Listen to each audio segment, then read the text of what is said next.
And we're going to have What Dance Can Do, represented by Aurélia from France, and Laura. Actually, Aurélia is the founder of What Dance Can Do, and was recognized for her inspiring work in building on more humane world and empowering vulnerable communities through dance. And her topic is Dance Changes Lives. Practicing dance serves as a factor of empowerment for youth facing socio-economic change, focus on girls and young women. Let's welcome Aurélia.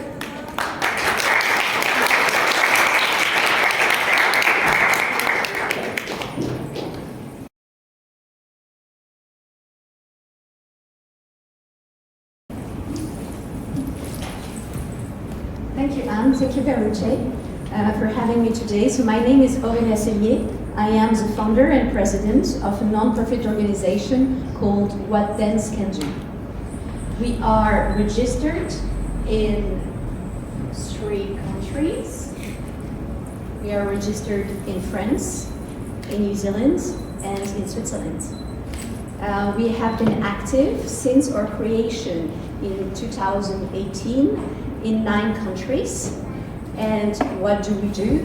We organize programs and performances, dance programs and performances, free ones, for children and teenagers who have, because they're ill or because they live in a context that doesn't allow them to access artistic education, or, by the way, very often any extracurricular activity.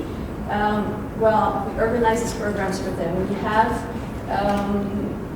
have reached out to between 900 and 1,000 youth in these past years, and they were aged between 4 and 20, so a very large age span. So why dance? There are many beautiful, powerful art forms, and dance is only one of them, right? Why dance? Because we believe that dance changes lives. And first, we might get back to the beginning and wonder, what is dance? So if you Google dance, what do you find? Well, you find a very basic and unsatisfying definition, but we're not going to debate this definition today. What we see is that dance is something really natural, really obvious, and we can actually wonder, how can dance change lives? What is so powerful in that it can change lives? Maybe you think in yourself, she exaggerates, right? It's not a life-changing activity, dancing. Well, there is something that is quite special and maybe even unique about dance. Dance is both an art and a sport. I was last week at an event in preparation of the Olympics in Paris that are coming later this year, and breakdance is a new Olympic discipline. And breakdancers, in this context, they are called athletes. Athletes. I thought it is a very welcome word and a very relevant word for our topic today. A-R-T, like art, athletes, and then like athletes, right? So H, la la la. Okay, athletes. Athletes with my French accent. So dance is an art and a sport, and you might know that there are many studies out there coming from social science, coming from neuroscience, that show the impact, the benefits of both sports and the arts on the development of children and teenagers. So we actually could assume that because dance is an art and a sport, that it combines all these benefits, right? That it gives the best of both worlds to children and teenagers. That would be fabulous. What we could remember, we're not going to go through the whole list, but what we can remember is that dancing, attending dance programs, has a multi-dimensional impact on children and teenagers. So this impact is mental. So neuroscience shows that when you dance, the frontal parts of your brain gets triggered. A lot of connections happen. And how does it translate into? Well, it translates into, among other benefits, into better memorization, better concentration. So very useful skills in life, very transferable ones. It's also physical, these benefits, right? You see here, motor skills development. Well, if a young child is attending a dance program, perhaps he's going to, or she's going to become more autonomous sooner. So simple things like lacing your shoes, simple things like getting to feed yourself, simple things like writing. Also, children don't write too much anymore these days, but you see my point, it's about autonomy. And from autonomy as a child to self-leadership as an adult, there is only a small step, right? The other dimension is mental. So studies have shown that when you dance on a regular basis, well, there are a lot of hormones that are released as well, and it triggers, it changes your mood for the best. It makes you feel happy. It gives you energy.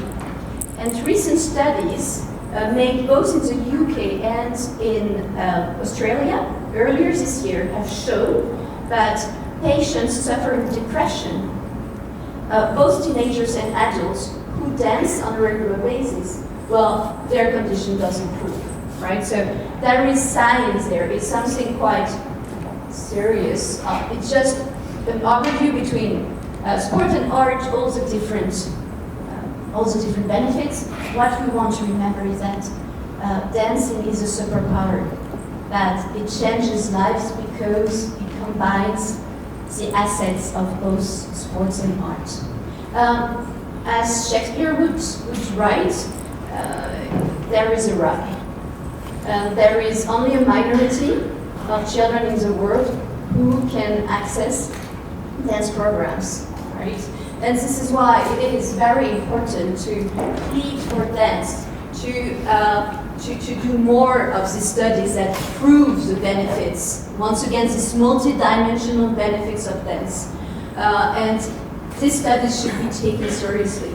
I like to quote Aurélia Sellier here, when she says, let's be ambitious for all children, right? Because an argument that we get from time to time about dancing is it really a priority to dance?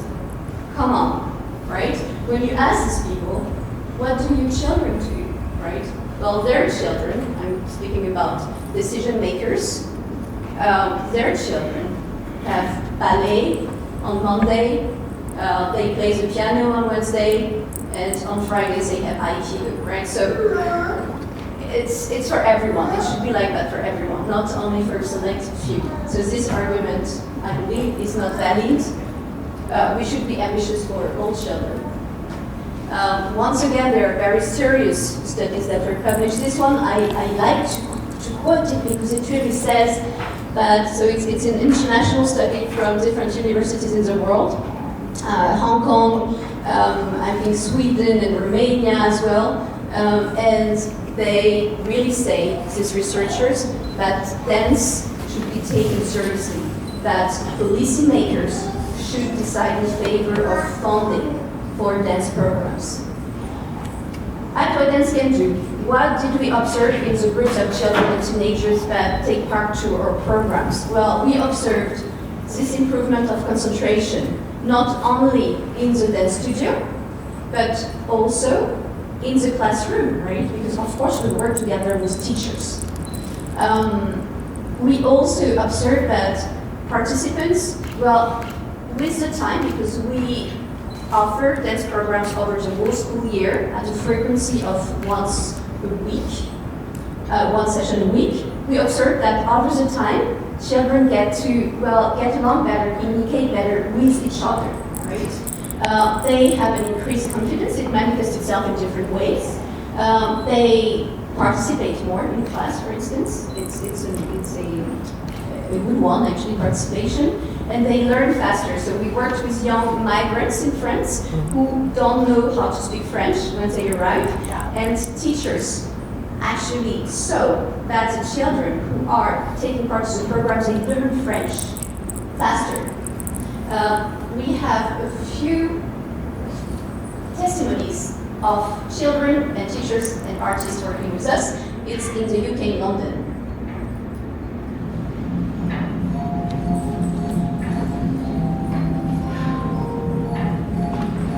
One day I was in primary school just like this in South West London, and an outreach program came and offered 2 years free dance training. From that one day in primary school, changed my life big time. I ended up going to Royal Ballet School for training for 8 years, and that was followed by 15 years with English National Ballet. I can't imagine my life without ballet, quite honestly. I had some difficulty in my childhood, and ballet is the thing that really grounded me and kept my mind on track, kept me focused, gave me passion and determination, and I can't imagine my life having been any other way. I think ballet can really help these youngsters on many different levels. There's the discipline in there, there is teamwork, working with others. There's also movement, which is very, very important.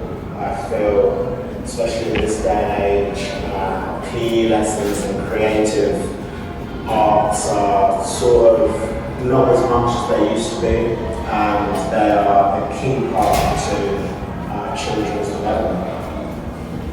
I've absolutely loved working with the children, coming in on day one and asking who'd even seen ballet, and not many of them had.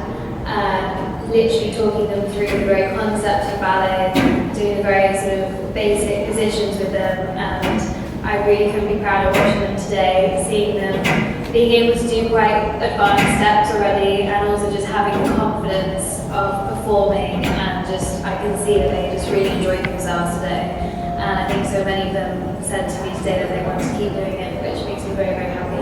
Learning ballet has really helped the children to have a whole different range of skills, to have coordination and balance and discipline, but also open their eyes to something that they may not have had before. The children hadn't been to a ballet performance or had any ballet lessons before. The dance session was really good because it helped me move my back after because I'm not playing football. Now that football's cancelled, I had nothing to do now. For me, I think it's a really fun and I love it because it makes me happy. I didn't know I loved the dogs, but now when I came into the dogs club, I love it now. So yeah, it makes us very happy to see all this positive feedback and this impact that the programs have. So once again, for us, what is important to underline is that dance programs are not a cost. They can be perceived as such by decision makers and policy makers. Nevertheless, they're an investment. They're an investment in children. They're an investment in humanity.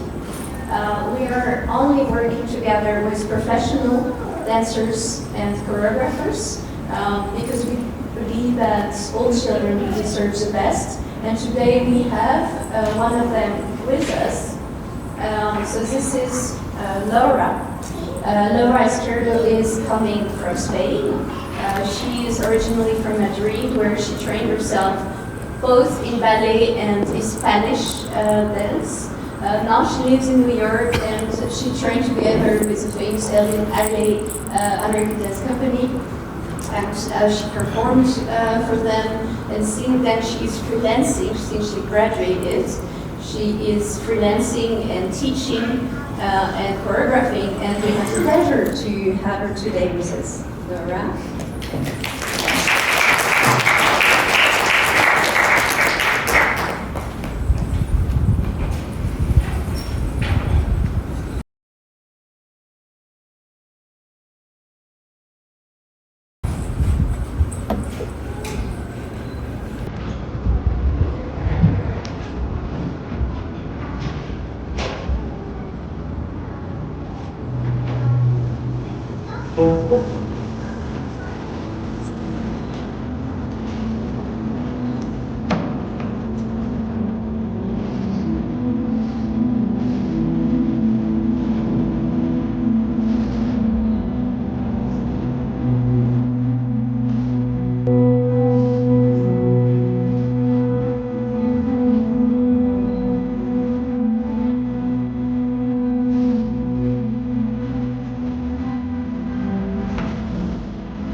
After we have a gift for you, would you please?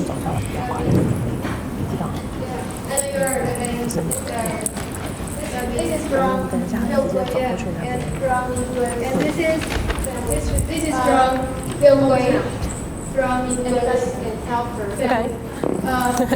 hometown. Anybody can. This is a traditional symbol with the WIIN society, and just want to give you to have this special gift from Taiwan Can Help. Thank you so much. I appreciate it. Yeah, thank you so much. Thank you. We have a photo together. Okay. Please, all right. And we have a photo here first. Please, all right. And second here. Here first. And third is here. And second and fourth is here. And third is here. Thank you so much. Thank you. Thank you. And fourth is here. Thank you so much. Thank you so much.